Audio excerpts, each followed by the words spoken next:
Picture चालू करो बे। सवालिया निशान जब लगते हैं जब बुर्के के नाम पर हिंदू मुस्लिम करने का प्रयास किया जाता है।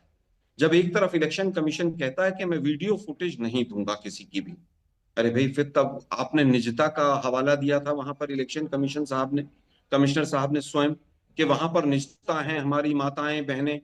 अब एक तरफ फिर आप ये चीज करना चाहते हैं, तब जाके कॉन्ट्रडिक्शन भी नजर आता है। लेकिन फिर भी मैं इस चीज का पक्षधर हूं कि पारदर्शिता होनी चाहिए। ये सवाल उठना या विवाद उठना, उसके पीछे एक पूरा एक हिस्ट्री हो गई है कि देश के प्रधानमंत्री लोकसभा के चुनाव में कहें कि ज्यादा बच्चे वाले, मुजरे वाले मंगलसूत्र छीन ले जाएंगे। 80-20 की जब बात की जाती है तो स्वाभाविक है कि एक समुदाय को ऐसा लगता है कि हमारे साथ भेदभाव हो रहा है। लेकिन पारदर्शिता होनी चाहिए। लेकिन बुर्के से केवल पारदर्शिता आएगी, मैं ऐसा भी नहीं मानता हूं। पारदर्शिता तो जो एसआईआर में आनी थी, वो तो कचूंबर ऑलरेडी इलेक्शन कमीशन निकाल चुका है। ऐसे में आलोक जी, क्या समाजवादी पार्टी बिहार के चुनाव में हिंदू मुसलमान कर रही है जब वो बुर्के वाली ये चिट्ठी भेजते हैं, ज्ञापन देते हैं? देखिए, मुझे लगता है कि अपने अपने पार्टी के अपने निजी मत हो सकते हैं, लेकिन पारदर्शिता का मैं पक्षधर हूं और मेरी पार्टी भी पक्षधर है। पारदर्शिता होनी चाहिए, लेकिन इलेक्शन कमीशन से हम पारदर्शिता की उम्मीद करें वो बिल्कुल बेमानी है। इलेक्शन कमीशन बीजेपी के एजेंट की तरह, फ्रंटल ऑर्गेनाइजेशन की तरह पिछले कई महीनों से काम कर रहा है। और दुर्भाग्य यह है कि जिस देश के अंदर प्रधानमंत्री ये कहते हो कि दंगाइयों को मैं कपड़ों से पहचान लेता हूं, तब ये फिर कहीं ना कहीं कपड़ों से जोड़कर जब बात आती है तो ये बहुत सारे सवाल या निशान लेकर आती है कि कहीं आप इसको पोलराइजेशन का टूल तो नहीं बनाएंगे। और अंजना जी, वास्तव में देखिए, बहुतों के फोटो जो है मैच नहीं करते हैं। आपका अगर 4 साल पहले वोटर आई कार्ड बना है और आज I card voter I card बना है, तो फोटो मैच नहीं करते हैं।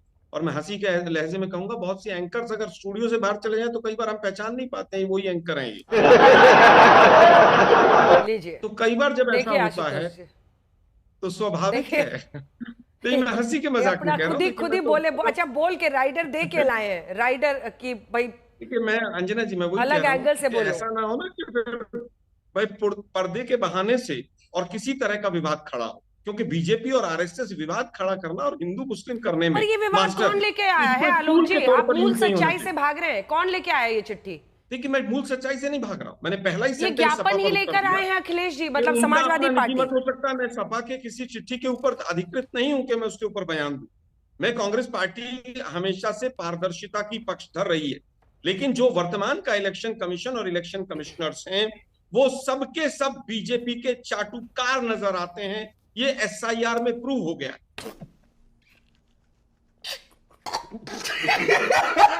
और ये हमने राकेश भी त्रिपाठी, सुप्रीम कोर्ट ने प्रूव कर दिया। राकेश त्रिपाठी, यहीं पर पूरा मामला आकर फंसता है, जवाब दीजिए। देखिए, कोई ओपिनियन पोल, एग्जिट पोल की अब जरूरत दिख नहीं रही है। आलोक शर्मा का बयान इस बात की प्रमाण दे रहा है कि कैसे कांग्रेस पार्टी की, आरजेडी की हालत खराब है। महागठबंधन अपनी सीटों का डिवाइड तय नहीं कर पा रहे कि कितनी सीटों पर कौन लड़ेगा। कैंडिडेट, हम भारतीय जनता पार्टी ने आज घोषणा कर दी है, इनके कैंडिडेट की लिस्ट कहीं दूर दूर तक नहीं है। नाच ना आवे आंगन टेढ़ा, चुनाव जीत नहीं पा रहे हैं, जनता आपके साथ खड़ी नहीं हो रही है, तो पहले से ही इलेक्शन कमीशन पर, इलेक्शन कमिश्नर्स पर तमाम प्रकार के आरोप लगा हुए। सच बात यह है कि मतैक्य नहीं है ना। समाजवादी पार्टी आज इस चर्चा में देखिए अलग थलग खड़ी हो गई। समाजवादी पार्टी का पूरी तरह से समर्थन तो आरजेडी ने भी नहीं किया। आज पूरी तरह से उनके पक्ष में पेशबंदी वो भी नहीं कर पाए। कांग्रेस पार्टी तो बिल्कुल अलग खड़ी हो ही गई। सच बात यह है कि आपके भीतर कोई विचारधारा की साम्यता नहीं है, कोई कार्यक्रमों को लेकर आपस में परामर्श नहीं है, आपस में बातचीत नहीं है। आप चुनाव पराजित हो जाते हैं तो उसके बाद इलेक्शन कमीशन पर दोषारोपण करेंगे, ईवीएम पर दोषारोपण करने का काम करेंगे। ये सब छोड़ करके जनता के साथ जुड़िए तो शायद कल्याण हो सकता है। गजब टूबीबाज आदमी हो। आप जानते हैं कि सुशासन स्थापित करने का काम नीतीश कुमार जी ने उस बिहार में किया जिस बिहार में जंगल राज हुआ करता था, जिस बिहार में बूथ कैप्चरिंग पूरे देश भर में चुनाव का सबसे विद्रूप रूप बिहार में दिखाई पड़ता था, जहां बूथ कैप्चरिंग होती थी, जहां पर नोट छाप दिए जाते थे, जहां आज पारदर्शी तरीके से बिना किसी हिंसा के, वरना याद करिए कि बिहार और बंगाल सबसे ज्यादा हिंसक चुनाव हुआ करते थे, लेकिन आज किसी प्रकार की हिंसा नहीं हो रही है, शांतिपूर्वक ढंग से चुनाव हो रहे हैं। अब ये बात आलोक शर्मा जी को भी नागवार गुजर रही है। इलेक्शन कमीशन, आज इलेक्शन कमीशन की कार्यप्रणाली को लेकर के दुनिया के तमाम वो देश, लोकतांत्रिक देश जहां चुनाव होता है, वो भारत के निर्वाचन आयोग की कार्यपद्धति का आकर के अध्ययन करते हैं, उसकी सराहना करते हैं। लेकिन भारत के निर्वाचन आयोग पर सवाल खड़े करना, भारत के सभी संवैधानिक संस्थाओं पर सवाल खड़े करना, देश के लोकतांत्रिक ढांचे पर चोट करना, ये कांग्रेस पार्टी ने अपना एक लगातार रवैया बना लिया है। और समाजवादी पार्टी तो खैर आज तो वो जिस तरह की बात लेकर आई है कि उनके साथ आज उनके पार्टनर्स खड़े हो रहे हैं। अभी बदत है भाई, अभी बदत है। महिलाओं के उत्थान की बात और महिलाओं के अंदर क्रांतिकारी परिवर्तन हो गया है, ये सब बेनामी चीजें हैं। एनसीआरबी के आंकड़े अगर आप उठाकर देख लें तो पता चल जाएगा कितना अत्याचार बढ़ा है यूपी और बिहार में ही। मॉल न्यूट्रिशन के आंकड़े उठाकर देख लीजिए, महिलाओं एनीमिक जो दर है वो 13% पिछले 11 साल में बढ़ गई। आरएसएस जब ज्ञान देता है कि 3 बच्चे पैदा करने चाहिए, तो मैं उससे आगे नहीं बढ़ना चाहूंगा। केवल और केवल आप इसको हिंदू मुसलमान से देखकर जोड़ना चाहते हैं। आप बार बार कहते हैं उज्ज्वला में ये हो गया, मुद्रा लोन में ये हो गया। अरे भाई, वास्तव में जाकर ग्राउंड पर आप कभी देखिए उज्ज्वला के सिलेंडर कितने प्रतिशत हैं, आधे से ज्यादा जो वापस भरे ही नहीं कभी। आप कह रहे हैं धुएं से निजात मिल गया, इससे मिल गया, उससे मिल गया। ये टीवी पर जो केवल बातचीत की जाती है, केवल बोलकर आप चले जाते हैं, उससे महिलाओं का उत्थान नहीं होगा। आप बिहार में केवल ड्रॉप आउट रेट देख लीजिए कितना है। 20 साल से आपकी सरकार है, आप तो घुसपैठिए ढूंढने चले थे ना यहाँ पर, कितने घुसपैठिए मिले आपको? अगर कांग्रेस सवाल पूछती है तो संवैधानिक संस्थाओं का अपमान हो जाता है। और सुप्रीम कोर्ट जब इलेक्शन कमीशन को रोज रताड़ लगाता है, तारीख पे तारीख लगा के, तब कुछ नहीं होता है। वो 5 ईवीएम करनाल की खुली थी सुप्रीम कोर्ट में, नतीजा एक पंचायत का भी बदल गया था। ये वोट चोरी की सरकार है। मोदी जी बनारस भी हारे थे तो लेने के देने पड़ गए। और मैं आज तक चैनल पर हल्ला बोल पर डंके की चोट पर कह के जा रहा हूं कि बीजेपी इसको इलेक्शन कमीशन को बचाती है और इलेक्शन कमीशन बीजेपी की नाजायज सरकार बनवाता है, चोरी की सरकार बनवाता है। ये पूरे देश में अब सिद्ध हो चुका है, अब कुछ बचा नहीं है इसमें। अनुराग भदौरिया जी, उनको भी ऐसा लग रहा है, आपकी भी पहचान होती होगी, मेरी भी होती है, ऐसे में बुरके में कोई बिना पहचान के कैसे वोट डाल सकता है? मैं तुम्हें अभी समझाता हूँ। अंजना जी, आपको चुनाव आयोग को भारतीय जनता पार्टी के भाव को समझने की जरूरत है। ये जो हमारे यहाँ पर्दा और घूंघट जो प्रथा है, ये महिला सम्मान का, सुरक्षा का, शालीनता का और उनके जो उनकी निजता का मामला है। अब उनके निजता के मामले में इंटरफेयर करना चाहते हैं। नहीं तो जो महिलाएं बुर्का नहीं पहनती या घूंघट नहीं पहनती हैं, एक सेकंड गुरुदेव, तो जो महिलाएं बुर्का नहीं पहनती हैं या घूंघट नहीं लेती हैं, एक सेकंड, वो शालीन नहीं है। आपने शालीनता से जोड़ा ना, इसलिए पूछ रही हूँ। आप मुझे बोलने नहीं देंगे, पहले मैं बोलूं फिर आप सवाल पूछ। अरे अभी तो मैंने 10 सेकंड नहीं बोला, मैंने बोला इस देश, इस दुनिया के कुछ समाज में महिलाएं इसको शालीनता, सम्मान, सुरक्षा और निजता का मामला मानती हैं। ऐसा समाज में देखा गया है, क्योंकि हम समाज में, गांव में रहने वाले लोग हैं। आप बताइए कि कौन सी महिला है जो गांव के अंदर में, हमने तो देखा आज भी गांव में हमारे यहाँ चाहे दादी हो, चाहे उनकी यहाँ पे काकी हो, अम्मा हो, आज भी पर्दा करके चलती हैं, आज भी पर्दे में घर के बाहर निकलती हैं, घूंघट में निकलती हैं। तो उसको आप क्या कहोगे? वो अपना निजता का मामला मानती हैं, इसको वो समझती है कि नहीं ये मेरा निजता का मामला है। सवाल उठता है कि भारतीय जनता पार्टी उनके निजता के मामले पे हमला क्यों करना चाहती है? क्या इसके पहले कभी चुनाव आयोग ने ऐसा आदेश पारित किया? क्या इसके पहले चुनाव होते नहीं थे? क्या इसके पहले हमारे घर की महिलाएं क्या वोट नहीं डालती थी? देखिए, सवाल है कि उनकी मंशा है कि समाज के अंदर में किस तरह से, जो समाज में एकता है उसको किस तरह से उनके अंदर में भेदभाव पैदा किया जाए। ये भारतीय जनता पार्टी की राजनीति है और इतना छोटा पहले कभी नहीं हुआ होगा, और उसमें सहयोग दे रहा है चुनाव आयोग। आप हमारी संस्कृति और सभ्यता पे हमला क्यों कर रहे हो भाई?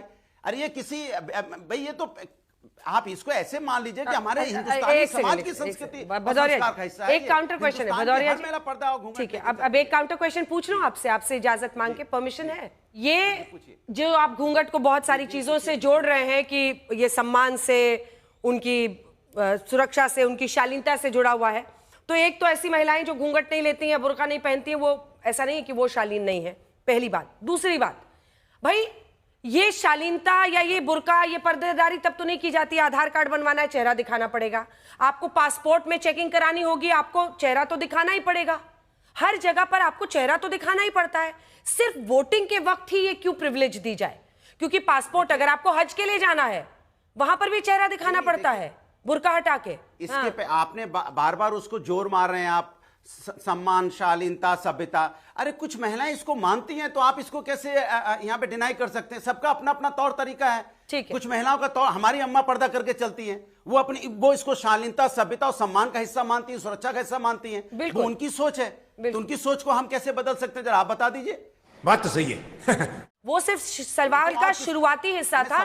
सवाल ये, हाँ, सवाल पे आधार कार्ड, जब आप आधार कार्ड में जाते हैं फोटो खिंचवाने के लिए, तो क्या आपने देखा कि आधार कार्ड में बिना चेहरे के फोटो खिंचवाई जाती है? कभी आपने देखा क्या? चेहरे से फोटो खिंचवाते हैं ना, यही तो वोटर मैं में कह रही पहले हूं। भी वोटिंग होती थी, जब वोट डालने जाते थे तो उनको एक तरह सुन लीजिए ना, एक तरह से उनका आई कार्ड और उनको एक सम्मान पूर्वक उनकी जांच होती थी ना। अचानक ये लाइन चुनाव आयोग को ऐड करने की क्या जरूरत पड़ गई कि घूंघट में पर्दे में आएंगे तो आपको चेक किया जाएगा? भाई अचानक ऐसा क्या आ गया? क्या हम पे अविश्वास खत्म हो गया हिंदुस्तानी महिलाओं पे जो घूंघट में रहती हैं? उस पे क्या इस समाज में या भारतीय जनता पार्टी के और जो चुनाव आयोग के उन पे भरोसा उठ गया है? उन पे अविश्वास नहीं रहा है कि घूंघट में जो आएगा वो गलत हो सकता है? ऐसा अविश्वास पैदा क्यों करने, ऐसा अविश्वास पैदा क्यों हो रहा है? सवाल ये है। समझ रहे हो? यही नहीं, अभी और सुनिए। देखिए सवाल है, देखिए डिबेट में देखिए कि भारतीय जनता पार्टी की अब चालाकी देखिए। मैंने क्यों बोला कि इनके भाव गलत हैं, ये समाज के अंदर में भेदभाव की राजनीति करना चाहते हैं। बार बार देखिए बीजेपी के प्रवक्ता बुर्का शब्द का तो इस्तेमाल कर रहे हैं, अच्छी बात है। घूंघट का नाम लेने में क्यों डरते हैं? पर्दा प्रथा बोलने में क्यों डर रहे हैं आप? क्या घूंघट हमारी हिंदू महिलाएं नहीं करती क्या समाज के अंदर में? क्या हमारे घरों में वहां पे घूंघट नहीं चलता क्या? आप इस पे बोलने में क्यों डर रहे हैं कि घूंघट भी उसको ऐड क्यों नहीं किया कि भाई बुर्का के साथ घूंघट में भी जो महिलाएं आएंगी उसके? देखिए सवाल है, भारतीय जनता पार्टी समाज के अंदर में कैसी राजनीति को जन्म देना चाहती है? बार बार मुसलमान शब्दों का इस्तेमाल करेगी, एक विशेष समुदाय के शब्दों का इस्तेमाल करेगी। अरे हिंदू समुदाय में भी तो घूंघट है, क्या नहीं है? बता दीजिए आप। हमारे गांव में तो महिलाएं करती हैं घूंघट। और राकेश त्रिपाठी जी, मैं चैलेंज के साथ कहता हूं, आपके घर में आपकी दादी और अम्मा भी अनुराग जी, घूंघट। अनुराग जी को दिखाई एक सेकंड। अरे अनुराग जी, अनुराग जी एक सेकंड। अनुराग जी, मुझे तो लग रहा है आप अपनी पार्टी से ये सवाल पूछ रहे हैं, क्योंकि आपके ज्ञापन में एक जगह भी घूंघट शब्द का इस्तेमाल नहीं है साहब। पढ़ के सुनाती हूं। बोल। बताता हूं कि पहचान आंगनवाड़ी सेविकाओं से कराए जाने और जांच के बाद ही बुर्के वाली महिला मतदाता को मतदान करने संबंधित नए निर्देश वापस लिए जाएं, जिसमें देश में पारदर्शी, स्वतंत्र, भयमुक्त, निष्पक्ष चुनाव संपन्न हो सके। तो बुर्का ही बुर्का लिखा है आपके ज्ञापन में पार्टी के हैं? अपनी पार्टी को ही आजकल आप घेरने लगे हैं। अरे तो मैंने कहा बुर्का, घूंघट, पर्दा, यही तो हमारी संस्कृति है। क्या भारतीय जनता पार्टी नहीं लिखा घूंघट की चिंता ज्ञापन में क्यों नहीं? घूंघट नहीं होता, मैं चैलेंज करता हूं। अरे तो ज्ञापन में क्यों नहीं घूंघट? अरे मैं बोल रहा हूं ना, सुन लीजिए। हम तो प्रवक्ता है पार्टी के, बोल तो रहे। अरे मैं पार्टी का प्रवक्ता बोल तो रहा हूं कि मैं पूछ रहा हूं कि प्रवक्ता महोदय बीजेपी के बताएं, क्या उनके गांव घर में घूंघट नहीं होता है क्या?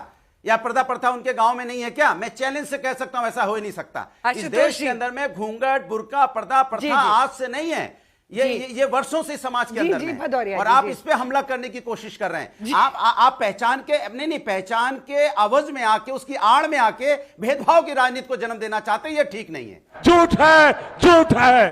तुम्हें शर्म है कुछ? कितनी बार मैंने बोला कि महिलाओं की स्वतंत्रता का मामला है।